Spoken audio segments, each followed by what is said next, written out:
Fala, naturalistas! Começando mais um episódio de Colecionando Minerais. Hoje eu tô aqui com o Pelinho, fazendo participação aí. Mentira, ele já vai embora. Então esse é mais um episódio de Colecionando Minerais. Dessa vez nós vamos falar sobre as calcitas, né? Minerais que cristalizam de várias formas. É um dos minerais mais legais que tem da gente colecionar.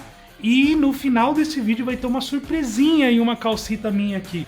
Existe um fenômeno que acontece nas calcitas e eu vou mostrar no final desse vídeo. Então vocês se preparam que nós vamos ver muitos minerais legais.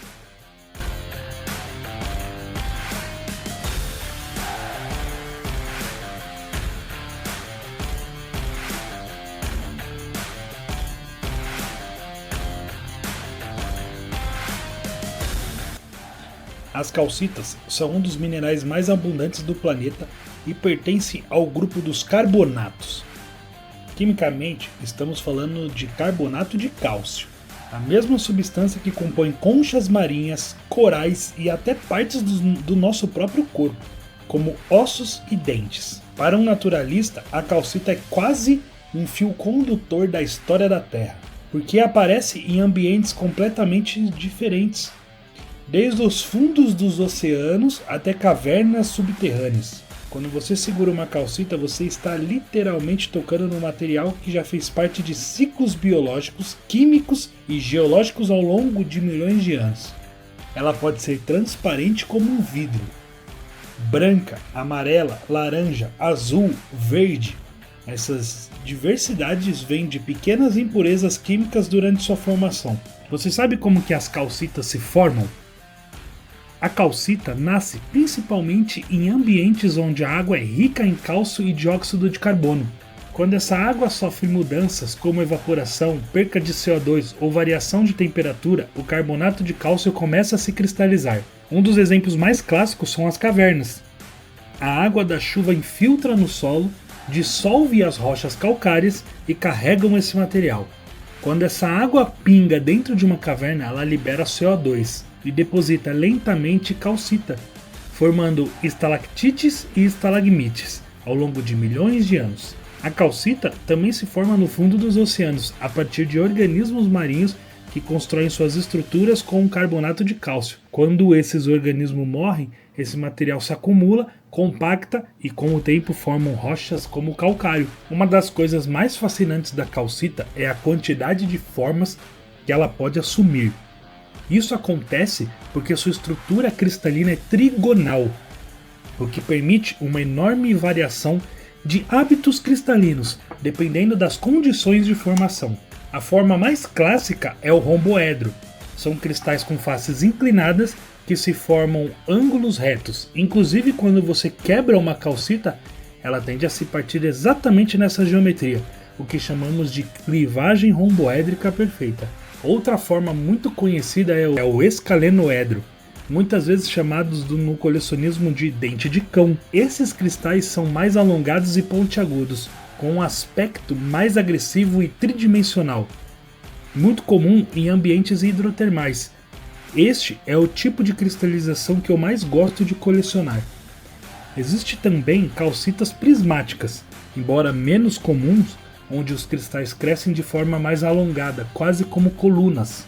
Em ambientes onde o crescimento é mais rápido ou desordenado, a calcita pode formar agregados botrioidais, que lembram cachos ou superfícies arredondadas, quase orgânicas, como essa amostra aqui, que me lembra muito ovos de alienígena.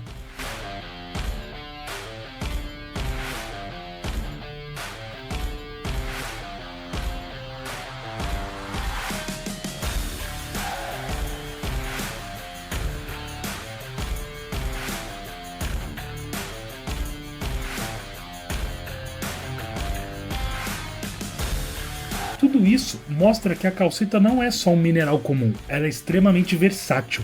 Cada forma que ela assume é um registro direto das condições em que foi formada, com temperatura, pressão, química e tempo de crescimento. Existem também calcitas formadas em geodos. Quando falamos dessas calcitas, estamos entrando em um dos cenários mais fascinantes da formação do mineral. Um geodo nada mais é do que uma cavidade dentro da rocha, um espaço vazio, que ao longo do tempo se transforma em um ambiente perfeito para o crescimento de cristais. Esse espaço pode surgir de várias formas. Pode ser uma bolha de gás em uma rocha vulcânica que ficou presa durante o resfriamento do magma, ou cavidades dissolvidas em rochas calcárias pela ação da água. Com o tempo, as soluções ricas em minerais começam a circular por essas cavidades. No caso da calcita, estamos falando de água carregada de carbonato de cálcio. À medida que essa solução entra no geodo e sofre mudanças com a perda do dióxido de carbono ou variação de temperatura, a calcita começa a depositar lentamente nas paredes internas da cavidade.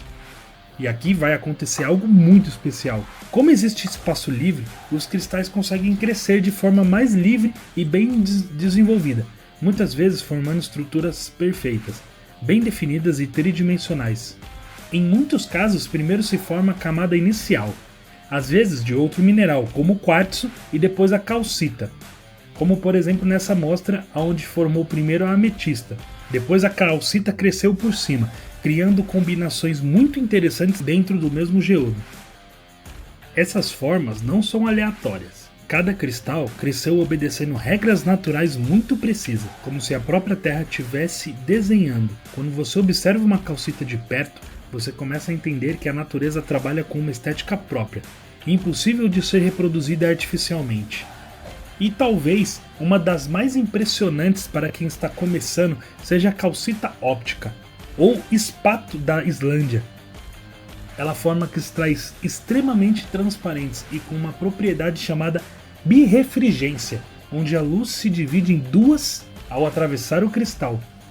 Aqui eu vou mostrar um dos aspectos mais surpreendentes dessas calcitas. É que muitas delas reagem à luz ultravioleta, quando expostas à chamada luz negra. Algumas amostras brilham intensamente, revelando cores que não são visíveis sob a luz comum. Mas eu só vou falar disso no próximo episódio.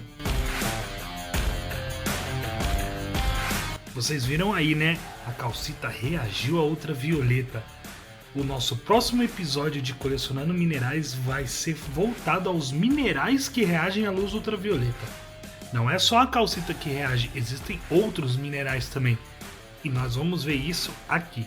Então não se esqueça de se inscrever, ativar o sininho, deixar aquele joinha, que isso ajuda muito a gente, beleza? Valeu, gente. Tchau, tchau.